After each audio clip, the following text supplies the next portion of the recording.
All right, man. Peace.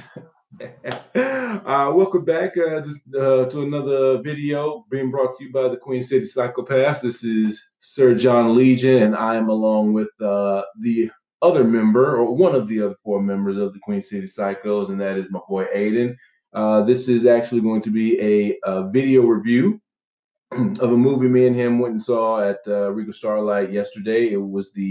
It's the highly anticipated and highly lauded war film that came out last year in 2019, and that is 1917. Definitely an awards contender, and we wanted to it's actually picked up a Golden Globe, I think, for best drama. But we've been wanting to see that. I've been wanting to see that ever since I saw the trailer, which was I think I saw the trailer for it back in October. But yeah, since then I made a point. I said I was going to go see that film, so I was highly anticipating that film to come out. We just saw it yesterday. So me and Aidan are going to give you guys a quick review and give our thoughts on it. And one thing that you may not know about the both of us is that we're both fans of war films. I certainly have seen my share, and in my years, I can make at least a top 10 war films because I know I've seen enough of them. Could you do that? If I rack my brain hard enough, probably. But anyway, I've seen a handful. I've seen a handful of war films, good ones and bad ones. So it won't be hard. And we'll also be giving you our rating. That will be a theme for because this is going to be. We plan to do more movie reviews in the future since some of us actually do have the time to go see films at the nearest movie theater. So this will actually be our second video that we will post to our movie playlist, whatever we choose to name it, along with the Joker review, which is the very first video movie review playlist. Playlist, yeah. We'll just title it movie reviews for the time being, and if we come up with any other snazzy titles, we'll just change it. Yeah, we'll let you guys know. But we will change it eventually. Yeah. So let's jump into it. Cinematic evaluations. That sounds too proper. We're not that proper. We're not too proper. Okay, quick synopsis on the film. We're gonna 1917 is like I said, dropped in 2019. Was directed, co-written, and produced by Sam Mendes. During this movie, said this is a World War I film. Like I said, it's 1917. Two British soldiers, Lance Corporal Schofield and Lance Corporal Blake, receive seemingly impossible orders in a race against time. They must cross over into enemy territory to deliver a message that could potentially save up to 1,600 of their fellow comrades, including Corporal Blake's own brother, whose name I believe was Thomas. James Blake. Okay. Yes. Okay. So and also the cinematographer for this film, the legendary Roger Deakins, and we'll get into why. I mean, I'll go through a rundown for those of you who aren't familiar with that name. This man's had a pretty storied career as a cinematographer in the industry, and so we'll go through why it's a big deal. I was definitely interested in seeing this film when I heard he'd be attached to it, and also the fact that this film was shot in a pretty unique way. Then we'll get into that a little later. But the main characters, like I said, it's centered around two soldiers who, and this movie is from the account of Sam Mendes' great grandfather, who I'm assuming probably served. I don't know. Do you think he served in this war, or was his great grandfather? Just his grandfather. Okay, so maybe he wasn't. I mean, Sam Mendes isn't that old, so I don't know. Probably something I should have looked up. But it probably served because at the end of the movie, they give the credits. Didn't it say he had given him a rank? Like, didn't he give his grandfather a rank? I think he did. Probably served. Okay, so he probably did serve. Well, I mean, you think about it, you could have fought in the World War I at like 16, 17. True. Yeah, you're right. True. Yeah, true that. But this was an epic film. So, but the film, as we open now, the unique thing about this film, like I said, it was shot. This was a film that was basically one continuous shot. It's a 2-hour long film. No visual cuts. No jump cuts or anything. It's just shot as one continuous scene for 2 hours, and obviously, but it's just been brought to my attention. That's not actually how it was done. I mean, my friend, Aidan's gonna bring. Most likely. So, if you watch the movie as is, it is two continuous shots Mhm. because there is one scene where Schofield blacks out and the camera goes black, and obviously, there's a change of time. There was some change in the scenery, so obviously, it had to be cut. Right. But generally speaking, now I'm not saying they did this. They most likely did. Not saying they did because I don't want to challenge their credibility. But whenever something is one continuous shot, a lot of times what they'll do is they'll purposefully pan quickly or over very indistinct or like over indistinct, like indistinctive background kind of scenic things. Right. And they'll film that pan a couple times and then they'll use it and just clip time to have a change because there's some things that you just don't have time to do Right. in the 6 seconds that it's showing someone else. Okay. And unless you like legitimately do something like that, like say, for instance, I don't know, something needs to blow up or whatever, but you can't blow it up without killing your actor. Right. Right. Right. So you need to fake it somehow and then show the rubble. So like if I'm facing, say, the camera, me and Tyler are doing a scene, and I don't know, maybe I'm like EOD and I'm disarming a bomb, and the camera is panned behind me to Tyler reloading his weapon, right? Tyler's about 30 feet away from me, and so they hear the explosions, right? Well, then they'll turn, in order to turn back around to see me there from where it showed me before to pan to Tyler and then pan back, and everything is blown up everywhere. I'm like in four pieces or whatever. Obviously, you can't do that without legitimately doing that to your actor, and you can't just like change things that quickly. Yeah, you're right. So during that pan, they'll like chop it to make it fit. Okay.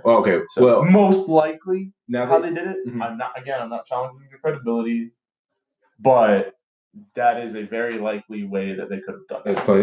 Okay, and they do use that since we're on cinematography. They do use that technique quite a few times. I don't really know the exact number when they use like the panning shot throughout the film, but I know the first time they did it because we're introduced at the beginning of the film. We're introduced to the characters immediately.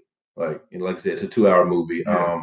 I think so it starts with those two guys and or actually it starts with Schofield and I believe Blake informs them, hey man, I got this assignment and I want you with me, and it's about them sending word to the It's like the third or something. third. Well, they're referred to as.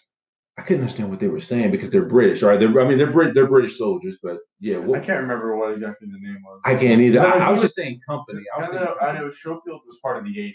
Yeah, but I didn't remember where exactly he was trying to, like what the exact title of the group he was trying to warn. It was the third something, but it was. I might have been the third. I'm not sure. I know. I couldn't understand the word that they kept saying. Sorry, they both had really heavy. I guess you say maybe not British, but English accents. Okay, but either way, the two main characters in this film, Schofield and Blake.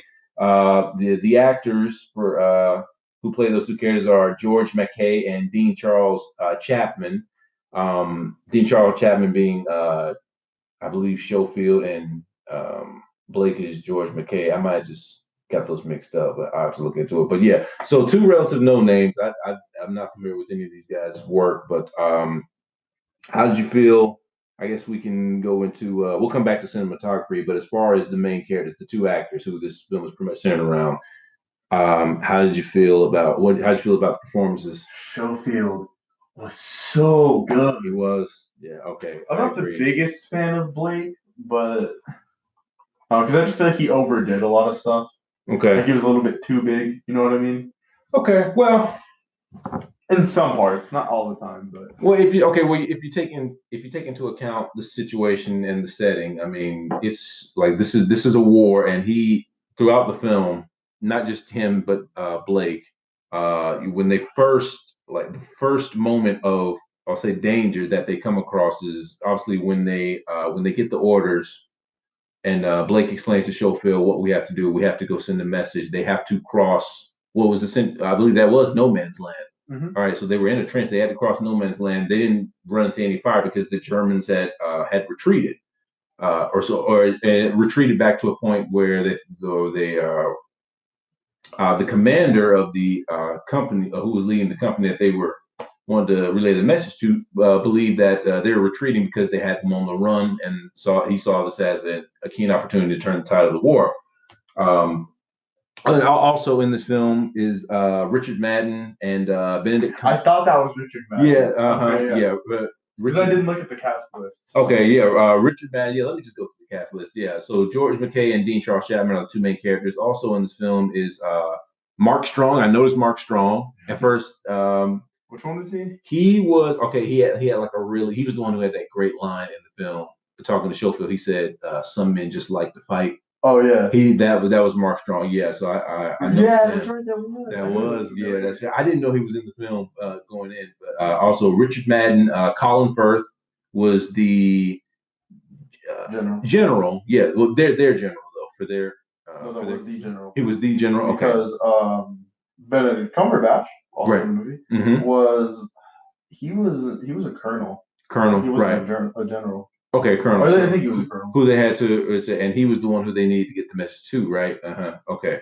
Sorry, I can't remember their names. Also, the music, the score, which was phenomenal, I thought which was really great by Thomas Newman. Obviously, Roger Deakins was cinematographer, but the editing was done by Lee Smith, whose name I'm not really familiar with. But this is what you would call it's definitely an indie film. Has the budget of an indie film, but as far as but even with that, they got some pretty notable actors.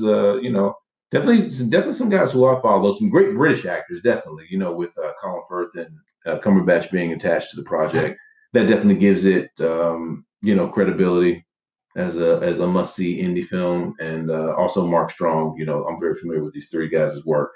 But this film's not lacking talent in any way at all. But as far as the two leads, I thought Schofield and Blake. I thought they had really good chemistry while they were on screen together. Because for the first 30 minutes, about 30 to 35 minutes into the film, that's when we experienced our first death, and that being Lance Corporal Blake. What was really, and I'm going to get into the emotional standpoint. What really kind of got to me about that was when they come to the first bunker, when they cross no man's land and they come to the bunker, and obviously they're scoping the place out, checking for any Germans, right? Because they had to go through this thing. So remember, rats were a common theme in this film. I know. Rats were a common theme in World War One anyway. Yeah, right, yeah.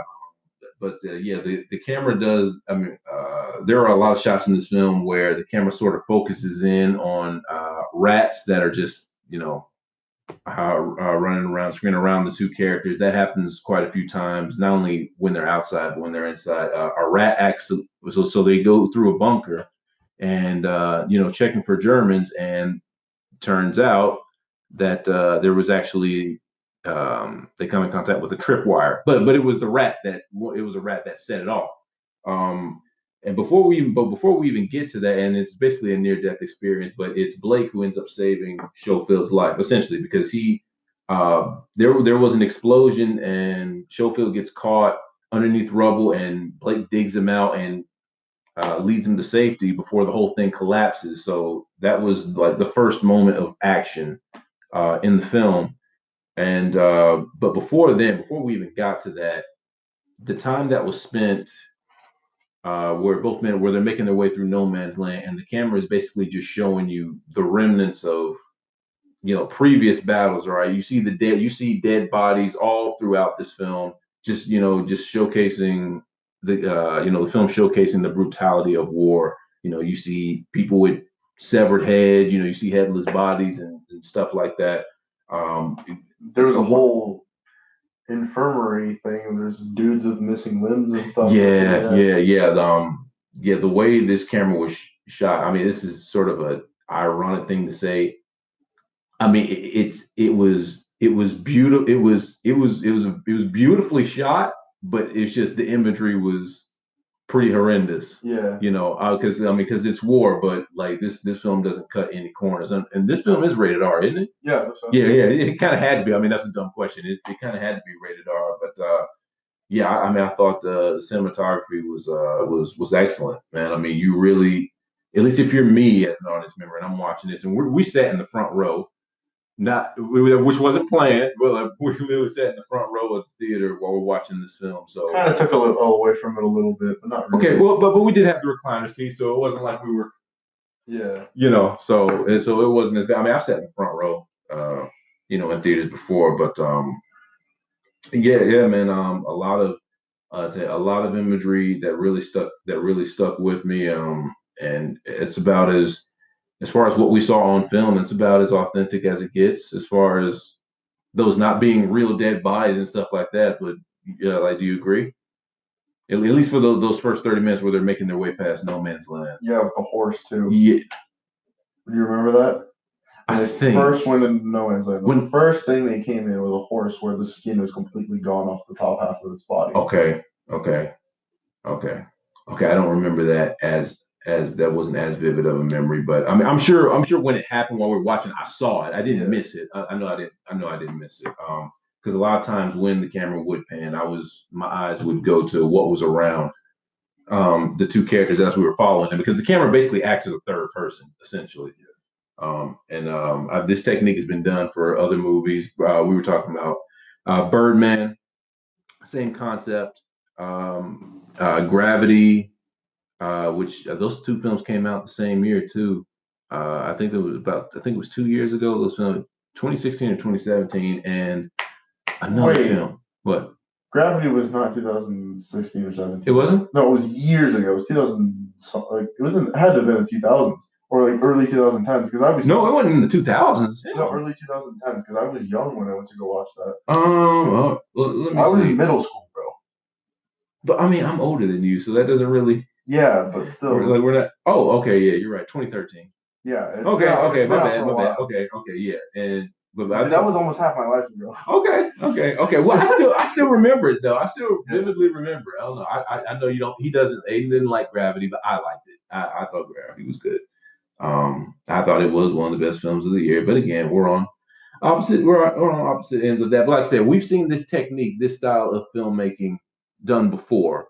But never for a war film, at least not for me. And I think I was telling Aidan about this, for this movie to only be 2 hours, to use that sort of aesthetic and to shoot it that way really, really enhances the film. I think, because and I'm sure it wasn't easy. I'm not suggesting by any stretch of the imagination that to do this was an easy task to have it shot that way. No, absolutely not. I'm sure I can. After we're done with this, I'm going to go on and I can probably find a whole bunch of articles about people who worked on the film talking about how hard of a process it was. But I think that only serves to make the film even more unique. So it's definitely an achievement, because, like I said, I don't know of any war film that has come out before 1917 that's been shot this way, all from beginning to end in one continuous shot. We're going to get to my favorite shot a little later on in a little bit, but yeah. So they make their way through the bunker, and then up to the farm. When they get to the farm, that's when we have our first death. Was it farm or barn? It was a farm, wasn't it? Or like a little. It was like a little, like. It's just kind of like a ranch. Ranch, okay, yeah, ranch, yeah. There was a stable there. There were some stables there. So cows, yeah. Yeah, and so the two guys, so they make their way, and again, film. I mean, the camera is circling them, and they notice the up above there's a dogfight going on, right? And one of the planes comes in. If you saw the trailer, you've seen this scene where there's a plane that gets shot down by one of their planes. It's a German plane, and a German pilot is actually alive after the crash, and they make what I feel was probably the most irresponsible decision, at least from the main characters, that I thought, because Schofield and Blake saving that dude's life. I mean, we were literally talking about this before we recorded, but I'm just saying I get that it's a human being. I get that. I get it's a human being, but at the end of the day, if you were to run into that guy again, you're gonna have to kill him, or he's gonna try and kill you. All right, unless the war is over. Unless the war is over, the next time you see him, if you see him and the war is not over, his objective is to kill you, and it's your objective too. Okay, it's just like Saving Private Ryan. Yes, their mission was to just bring somebody home, but they had to go through some shit to get to him, and they had to kill some people, to get to him. So, but you felt differently. I mean, yes and no. I honestly, I probably would have just shot him because his legs were burning. So, burning alive, obviously, it would just suck. It was a terrible way to go. But at the same time, I wouldn't risk saving his life. So I just shoot him and put him out of his misery. Now, I get maybe by saving him, maybe there would be like a small chance of him having, gratitude and maybe not trying to attack you, or attack one of the guys. But that's obviously not what happened. He ends up. Well, either way, he would have died anyway because of blood loss.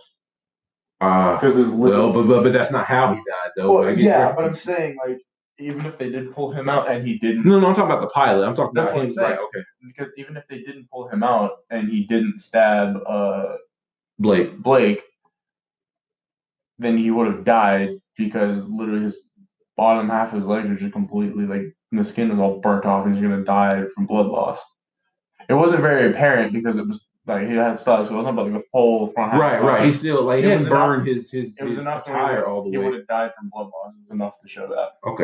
Okay, but but again, when you're in that moment, as a soldier, I get, and maybe I don't want to say it was the cause of death for Blake, but maybe he probably went through this mission. He probably went on this assignment thinking he wasn't going to have to kill anybody, or maybe he thought he wouldn't be faced with that decision, so he probably didn't want to kill anybody. Yeah, he went out with a gun, but I guess what am I trying to say? Let's say, all right, let's just speak from your own perspective. If you got drafted into a war that you really didn't want to fight, if you could make it through alive without having to kill someone, you would. Yeah. Right. If you had that option. Right. And unfortunately that's not the case for obviously a lot of them, but that may have been what Blake really wanted, and also to find along with finding his brother. But but the German pilot ends up killing Blake, and it's obviously Schofield reacts to that, and he has to then, which I think was sort of a twist, worked as a twist in the film, with because I initially thought that Blake was the lead character and Schofield was going to be the supporting character, but when Blake dies, it's then up to Schofield to deliver the message, and they really convey. I thought the way those two guys acted out Blake's last moments, they really convey just how important it was that Schofield complete his mission. Because now not only does he have to go deliver the message, he's got to find Blake's brother and tell him that Blake was killed. He's got to deliver that too. So he's really got two messages. Three, because he's got to write to Blake's mother too. Oh yeah, yeah. Well, couldn't the brother have just done that? Why did he have to do it? Well, because Blake, the one that died, asked him to do it. Oh, okay. Yeah, right. Okay, yeah. So that was big. So at that point, we're then following one character, and that's Schofield. So we follow him for the rest of the film. Although he does end up ends up making his way to Augusta, but there was a really, I thought, really well shot scene before. Or it's not even a scene. It's one continuous shot. But on the way to Augusta, when he gets on that truck and he's kind of still in shock of that, this guy that he befriended has died. When he got on that truck with those soldiers, he's kind of, when they were those guys were just kind of talking and just shooting the shit, and he's just sort of out of it. And I focused on him the entire time. I thought that was really well done. He gets to Augusta, and then I want to say my second favorite scene of the film is when or no? Did he get to Acosta before he ran to the sniper, or was he? No, he was already in Acosta. That's right. He made it to Acosta and then he ran to the sniper. Okay. Yeah. So I actually thought he got shot, but it turns out that he didn't. The bullet, because there was a sniper hiding in the building. Once he got to a bridge, which basically signaled that he reached Acosta, he gets into a gunfight with a sniper, and I thought he got shot, but ended up hitting his watch. And I believe, yeah. Okay. Well, so yeah, so through this, so that's his first moment of combat, essentially, other than the German pilot. But as we get through that, he eventually ends up meeting.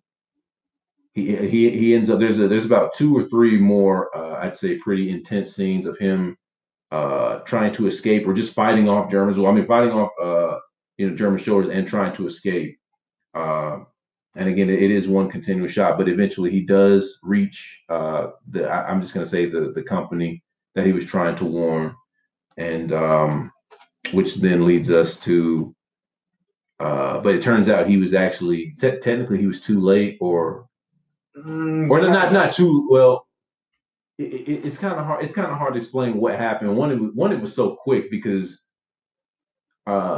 he was going to he meant to relay the message to the colonel not to attack, but there was that. I guess when he got there was already an attack happening. They were prepping to send the first wave over, Yeah, and they were all right there ready to go. Yeah. And then that shot of him, he's like, at that point, I thought it was too late. Like there was just they were going to the order was going to be given, and they were going to go ahead and attack. But he actually manages to reach the colonel and tell him to not send the third wave, right? Because you said the second wave. Okay, all right. Because the first one went over as he was running to him. Right, that's right. Yes, and the message was to call off the attack because the Germans had actually set up. They were retreating, but they were setting up a trap. It was they were staging a counterattack at the battle, and this was at the Battle of Leper, I believe. This was the third day at Leper. So this battle had been going on for pretty much, I think, 3 days. And so yes, he managed. So the attack is called off, and then there's that moment at the very end of the film, which is very well done, where Blake's next object. I'm not Blake. Schofield's next objective is to find Blake's brother, and he does, and gives him his belongings, and then that's pretty much the film. Like short film, but plenty of action. Not a dull moment at all. Short. 2 hours. That's short for me. That's short for me. Now let me ask you. I see you yawning. Okay. I forgot where I started. Damn it. Okay. So I was actually about to pass it. I was going to pass to Aidan. Because I wanted to, as someone who's seen, is a fan of war films. Where does this, since we've just gone through the plot, where exactly after seeing this does this fall? I mean, first off, how do you feel about the film? Did you enjoy it for one? It was pretty good. I mean, I wouldn't say my favorite movie. Okay. And it wasn't like anything super special, but it was good. You know what I mean? Yeah. Like I would definitely advise people to go see it. Yeah, I was gonna say, would you see it twice? I know I would. I mean, not in close succession, but yeah. Oh. Okay. Like I wouldn't watch it again in the next couple months, but maybe here in a year or two, okay, kind of thing. It's definitely one of those ones you go back and watch every now and then. Okay. Yeah, I definitely. I mean, I would if I wanted to, or if I could, I would go see it again, like in the next couple of days. But this is definitely. But my point is, I would recommend this film, and I actually did enjoy it. I actually did shed a tear when when Schofield reaches Blake's brother and gives him the message. That kind of got me. I didn't know I was good. I wasn't like falling out. I didn't know I was going to drop one, but it was just well acted. It was just I just don't get emotional like that. Oh no, not that I mean not any knock to you. I'm saying okay. No, I don't care. No, I don't care. Yeah, I'm just not that kind of person. I mean, so it really hit me like that. I cried. What movie? What other movie? Cried? Oh, Shawshank Redemption. When Andy gets out, really? I haven't seen it. Oh, you haven't seen it? Oh, I thought you were like, oh man, what? I thought you like saying, man, whatever. No, It wasn't that. I haven't seen it. Okay. Well, that when Andy. Oh, I don't want to spoil it. Shit. Oh, well, I'm not gonna spoil it. Okay, but whatever. There's a scene in that movie that is very. It's a great scene, but it was. I got real emotional because of how good it was, how happy I was for one of the main characters. It's a really powerful movie, a really inspirational film. And I thought this one was too. Just this film really runs off of the back of, for the most part, the guy who plays Schofield and who I keep saying Schofield, but anyway, the actor who plays that character, he basically has to carry this movie for. There are other characters that he interacts with, but for a good portion of the film, he's really just by himself, and we're just following him, just trying to complete his objective. Um, he goes and this whole film it lasts what, a day and a half. Is that the time span from beginning to end? It took him a day to get to reach the company. They had 13 hours. 13 hours.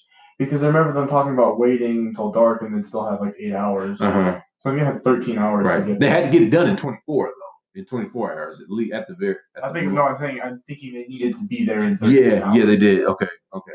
Good point. I think that's the number. I'm not totally sure, but don't quote me on it. All right. So what is 1917? Maybe you won't be able to make this decision now because you've only seen it once. But would this be a top 10 war film for you? Probably. Yeah. It's pretty good. What's your favorite? Black Hawk Down's a classic. That's your favorite? Okay. Probably. It's for me. It's Saving Private Ryan. Yeah, it's between and Letters to Iwo Jima. I think is my second favorite. We Were Soldiers is pretty good too. The one with Mel Gibson in Vietnam. I know about. I don't think I've seen it. Yeah, I wouldn't say it's not as good as like Black Hawk Down, Saving Private Ryan, but like it's pretty good. Is Thin Blue Line in yours? Or I'm not Thin Red Line. Yeah, but that's probably lower than 1970. Yeah, it'd be bottom half for me too. It's not top 5, but yeah, definitely for me, Letters to Iwo Jima, Saving Private Ryan. Yeah, my top 2 anyway. Under Thin Red Line would be like American Sniper. Yeah, that's good. Okay, yeah. Sorry, I wasn't thinking of that.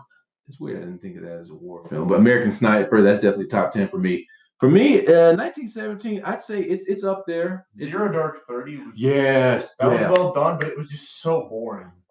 Not for me. I know there wasn't a lot of action. I get it, but I stuck with it. Don't get me wrong. I could watch a movie with no action. It's just everything was just so slow, and it just didn't capture my interest. Granted, I watched the whole 3 hours and 19 minutes or whatever it was, but like it was 3 hours. It was pretty long. Okay, yeah, no, it was long. I get you.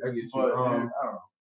It was just a film that I had to see more than once to totally get what was happening. First time I saw it, I didn't. Now, we count movies like The Patriot as a war movie because that's revolutionary. It is, yes. Just war. That's like top 3 for me. Okay, Patriot. Okay. I like The Patriot. I love Mel Gibson and I love Heath Ledger. Okay.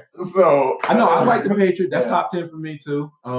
It's just I know the story behind those characters, so I know it's wildly inaccurate, but it's still. It's a good movie. It is a good movie. I gotta give you. That was Noah Emmerich, I think, directed that film. Sam Mendes, the guy who directs 1917, same guy that directed Skyfall, which was my second favorite Bond movie in the Daniel Craig franchise. With this guy's a really good director. And again, he wrote this too. So so it's top 10 for you, it's top 10 for me. So on all accounts, this is a good film. Yeah. This is and in my opinion, it's a damn good film. Damn good war film. Definitely, I can understand it getting all the awards and recognition that it's getting. Like I said, for me, ever since I saw the trailer, I was like, and that one continuous shot of which we're getting into our favorite scene, which I think I've given it away. If you've seen the trailer, I think I've given it away. But I kind of knew this right off the bat before I saw it. There are. I wanted to know what your favorite scene in the film was, or maybe you have more than one, and why. Favorite scene, and why. I'll go favorite scene and why. Because I mean, I actually have two, but you have more than me, so I'll let you go first.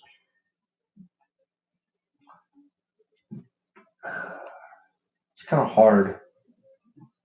Can't pick one? Well, it's because it's like the whole it being one continuous thing. You can't really call it a scene, but well, no, you not, can't. I'm Well, not you know being what I that mean. literal. What moment? Favorite moment? All right. Okay, moment. because Sorry. it's like it's so everything's so far together because it's like everything's directly connected. So you can't be like, well, point A to point B. It's like, but then again, it's also connected to point to B.5 to then C, and it's like I think that makes it easier. I think that makes it easier because, like I said, it's all it's one moment. It's one moment. I mean, it's just so hard to pinpoint. But. Right. Well, if you had to pinpoint, because was it when he got to Acosta and he meets the French girl, and she's taking care of someone else's baby, which I thought was really I'm going to be honest, it was the dude singing.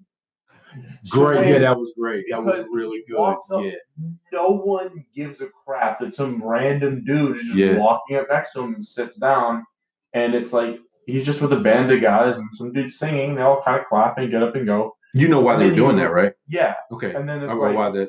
But it's like, but then that really doesn't hit you till after the song. But they're like, oh, that happened. All right, time to go die.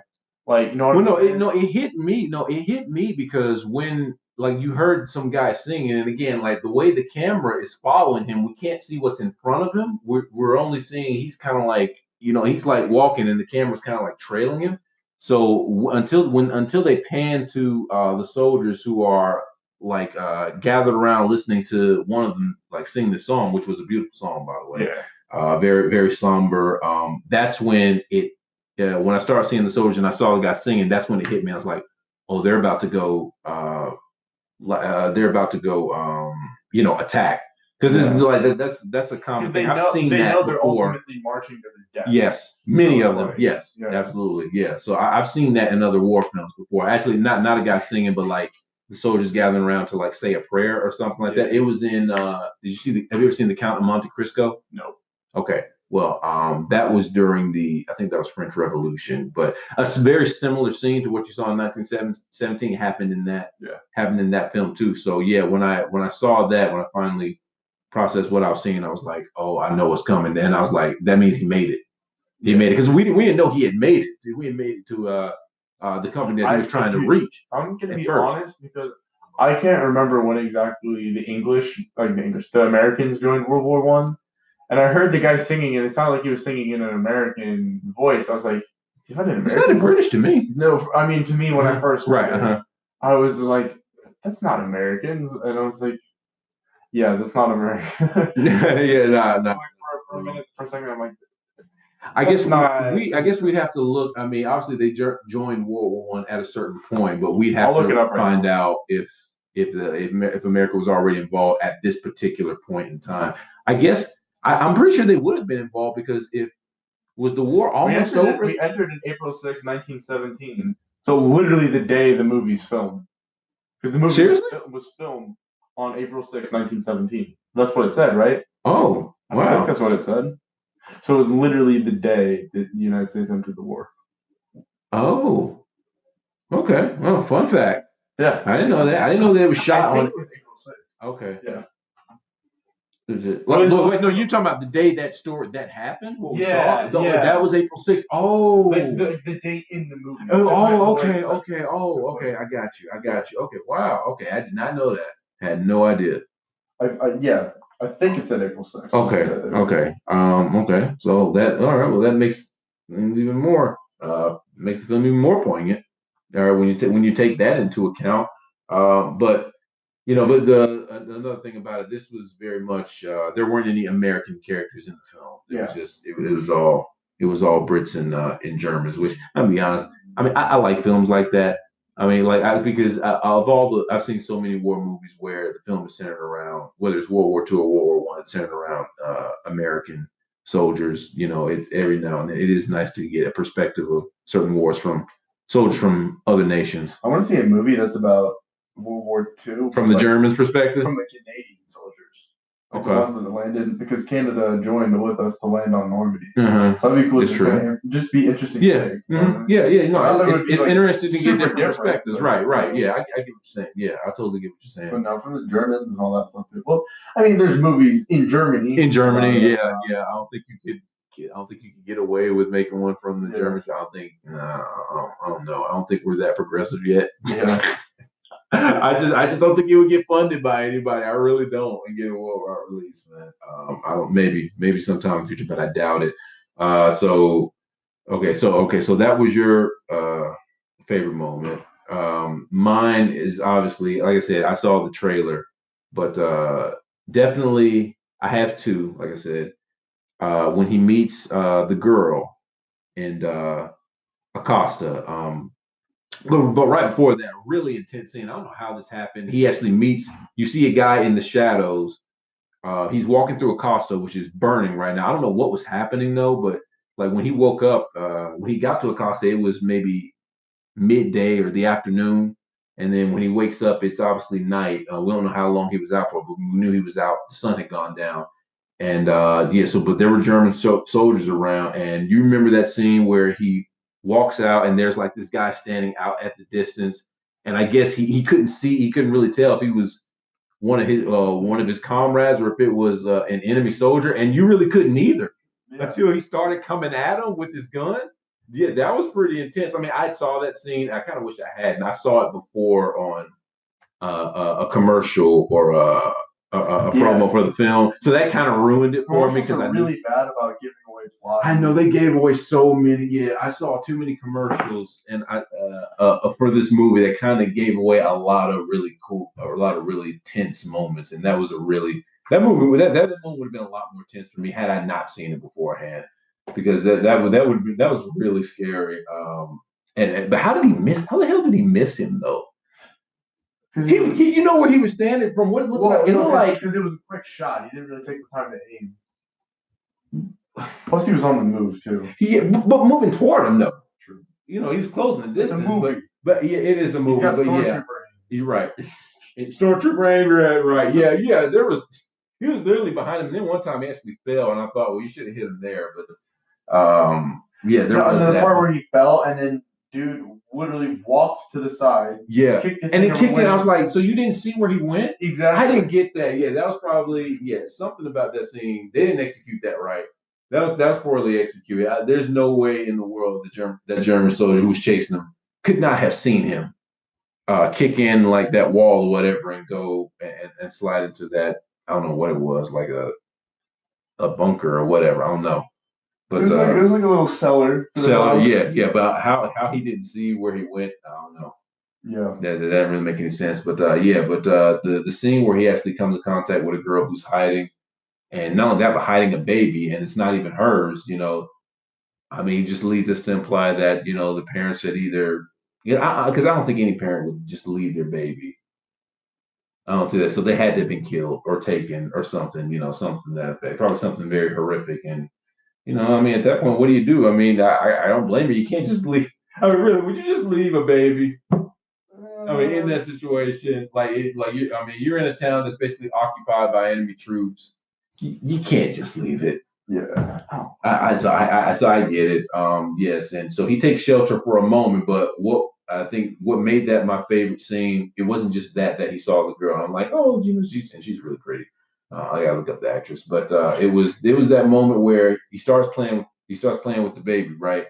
And he sort of something clicks in his head. He has a short moment of, I don't want to say peace, but solace. I'll say solace, right? And then for like a minute, and then all of a sudden he realizes, wait a minute, I got a job to do here. I can't stay here. I gotta relay this message. I have a job. Was the clock telling him what time it was. Yeah. Was that or he looked at his watch? No, the clock was dinging in the distance, like the big clock. That's right. Yeah. That's right. Yeah, the clock. Yeah. So it was probably like a tower clock or something. So yeah, and he goes, oh man, I can't. I'm sure it was good. He liked the fact that he could savor that moment to see a woman and to see a baby, which he probably hadn't seen in God knows how long. but ultimately that's when it clicked in his head that I'm a soldier and I have a mission and I have to move. I can't stay here, even though it probably would have been safe for him to do so. But other than that, and We'll safe for him. But yeah, and also the scene where that we've seen that's been replayed so many times in so many promos is when he actually makes it to the front line of the battle of that's taking place at Lapeer, and the first wave is in procession where sending the soldiers in, and he runs through the field, and you see obviously they're being bombarded with those are probably shells from a Some sort of artillery gun. yeah, artillery shells, and you just see explosions going off. You see guys getting sent 10, 15 feet in the air, guys getting blown up, just hell. I mean, just hell on earth. That's the only way I could. That's the only thing I could compare that to or describe. It's just hell on earth, and that's funny. I remember one guy, and he's running through the field. He just like you know how it's like a lot of those things aren't like some of those explosions are probably real, some of them are fake because there's like one right behind people running, and it's like they just kind of jump and fall like they're dead. Yeah, I saw that a couple times. One guy just fell. And you were just like, what? Did a bullet take him out, or what? Like, but no, he ran. The one guy he bumped into just hit the ground and stayed. Yeah, he did. I saw that. Like, is he really just gonna act dead? I saw that too. I did see that. I was like, I did see that. And then there was another guy who he gets up without haste too. He just kind of stood up and then just kind of bent over, casually grabbed his stuff. Like he didn't do it in any haste. And then there was another guy who literally just came up out of the bunker, ran a couple of steps, and then fell down. And I was like, well, what happened to you? Sniper, probably. Well, okay. Because when they would do that too, they have guys with snipers. That's why they didn't want anyone to poke their heads up because they get hit by a sniper. Oh, okay. But still, the distance that you're traveling, though, I don't think, how can anybody be that accurate? It's not that far. Listen, no man's land, though, they were separated by how long? Like 200 yards? 300 yards? That's not long. I just feel like you understand how far snipers can shoot, right? Yeah, but think about what type of weapons they were using back then. Like how primitive guns would have been back then. Snipers can still go more than 200 yards accurately back then. Maybe a skilled one, but how many of those? Okay. All right, I'll take your word for it. I'm genuinely interested to see how far this goes, though. Well, we don't know. Well, we don't know what type of guns they were using, bro. I'm literally just typing in World War I German sniper and see what comes up. Or German guns, just typing guns, I guess. I don't know why he's doing that, but anyway, that scene where the first wave, and he's the first wave is being sent at the Battle of Lapeer. Well, I believe it's Lapeer. I believe that's where his destination ended up being.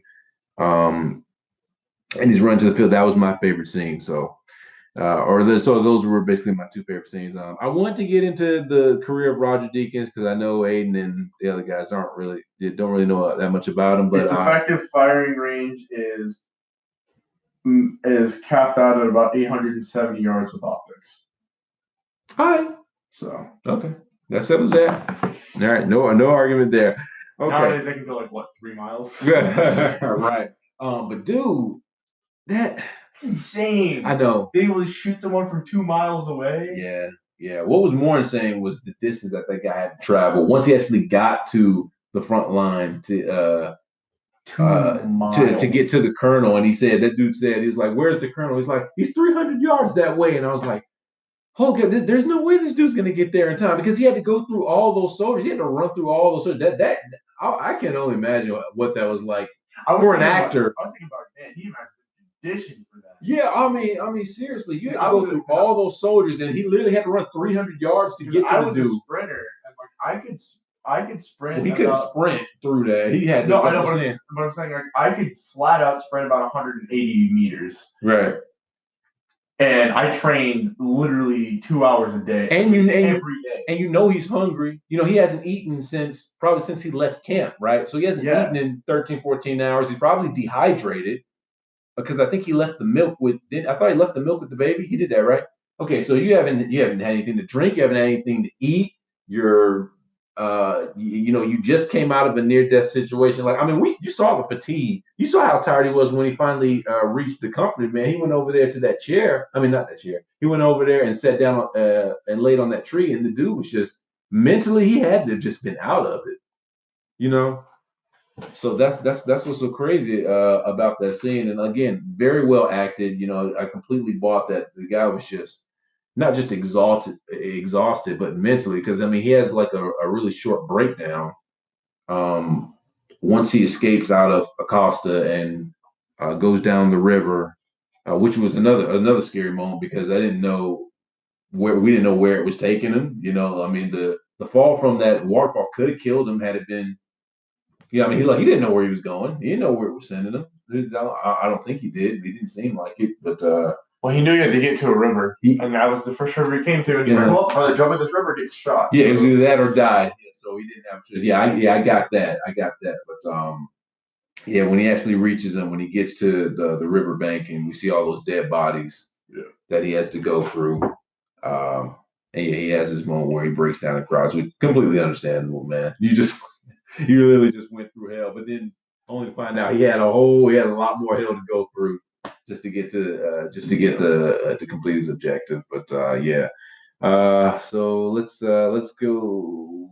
All right, let's give ratings. So we didn't exactly agree on the rating system, but 17 out of 26 hand grenades. I'm not. That's so dumb. All right, one. Since it's a war film, we'll do grenades. So one. This really sounds barbaric that we're doing grenades. 1 out of 10 grenades. How many would you give it? You're an animal. I am. I mean that in a good way. Can I give it like? I say 9 out of 10. 9 out of 10 grenades. I would give it, which would basically be an A. Which would basically be an A. I'll give this film an A or 9 out of 10. I give it an 8 with a long fuse. 8 with a long fuse. Okay. Yeah. 9. All right. So a 9 out of 10 for me for 1917. One of the best films I've seen. One of the best films of the year, and one of the best films that I've seen of this year. This will definitely be in my top 10. Last year. Oh, last year. Yeah, last year. Thank you. Yes. But no, this was definitely meant to be an awards contender because they released it at the end of the year. And like I said, I mean, I felt like the Golden Globe win was well deserved. I actually didn't see a whole lot of movies this year. I didn't either. I've seen like there've been years like 20. I saw 1917 Detective Pikachu. I went and saw I normally don't miss the summer blockbuster movies, but I mean that's the second movie we've ever watched together, right? No, first we didn't go see. No, did we go see Joker together? Yeah, we did. We went and saw Joker because we watched that, and then But together though, I went with Aaron, and then I went with Jesse. I don't remember. I went with you and Jesse. Okay. Yeah, and then over when I was at New Year's conference up in Raleigh, I went to watch the second Jumanji. Okay. Put it this way, it was a good movie, but it audibly cringed multiple times. Okay. Well, yeah, probably because of Kevin Hart. No, The Rock. Oh, The Rock. Oh, yeah. One of his worst movies. Like it was bad. Well, I mean, it's not like he's acting, but it's The Rock doing a who's the short dude? Danny DeVito. The Rock is doing a Danny DeVito impression pretty much the whole movie. Yeah, it wasn't good. No, I gotta see this movie because I can't really. Kevin Hart was honestly the star of the show. Oh, really? It was funny because he was Danny Glover.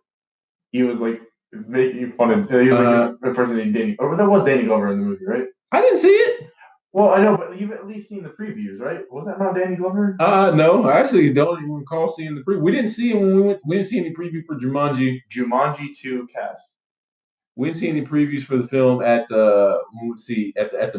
We didn't see it there. We didn't see Jumanji 2. Yeah, it was Danny Glover. It was okay. Yeah. No, I'm just not. I love Kevin Hart as a stand-up comedian, but as an actor, I just it was good. You need to watch it. It was good. Okay. I mean, I missed the first. It's not as good as the first one, but it was good. Okay. All right. Well, all right. So we basically given our opinions on that. 2017. I did want us to get this done within an hour, and we I think we did that. We accomplished that. But we do, huh? A couple minutes under. Yeah, a couple minutes under. We do plan to do more of these in the future. I mean, barring our schedules and our money is right, if we can afford to, we can. Like I said, the great thing about it is the cinema that we went to is literally 10 minutes away.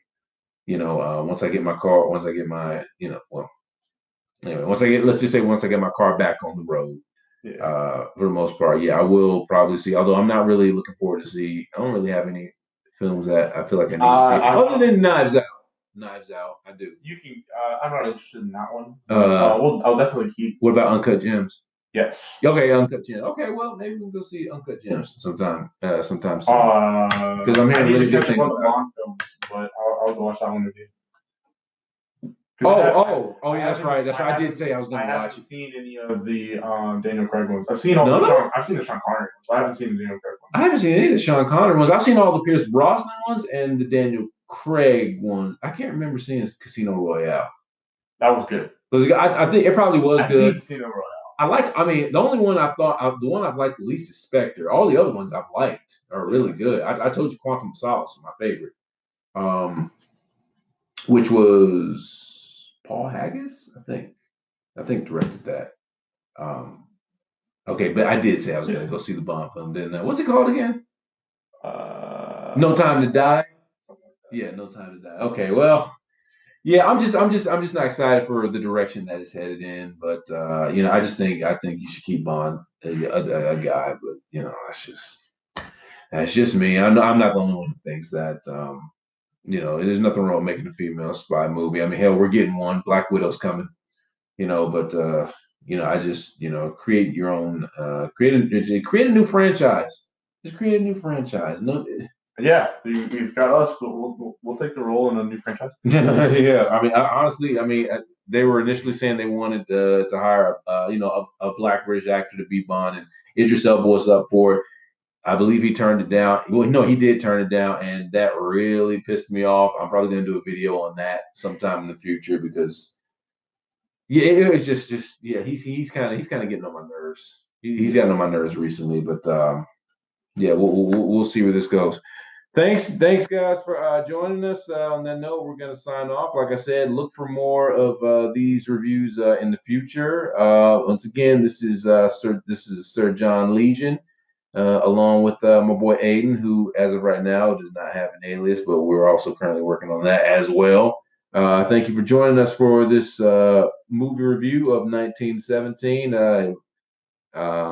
Anything else you want to say? No. Okay. All right. Well, we'll see you guys next time. QCP.